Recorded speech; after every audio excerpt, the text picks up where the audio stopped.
So you may be asking, well, how much should I inflate the basketball? Well, that's going to be up to you and your preference, and individual basketballs are going to react differently to their inflation level. But for me, I like to keep it simple, right? What I do is I inflate the basketball as much as I possibly can. So I'll get the pump, I start pumping the basketball, and just until I start to feel that little bit of resistance, right? When you're pumping, and you'll feel it. You'll feel the pump start to give you resistance because the ball is basically full of air. You don't want to go past that point. You don't want to push it, right? Because now you're in danger of damaging the basketball or the pump or the pin, or you don't want any damage to occur. I just want to get as much air in here as I can. So I do that until I get the resistance of the pump.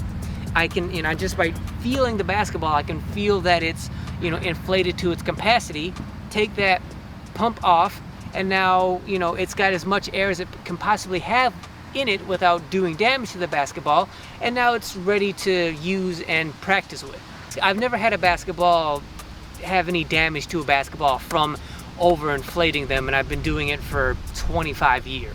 Basketballs that don't have very good construction, they don't have very good materials used to make them when they're manufactured, those basketballs, when you overinflate them, it's still unlikely that you're going to do damage or pop that basketball.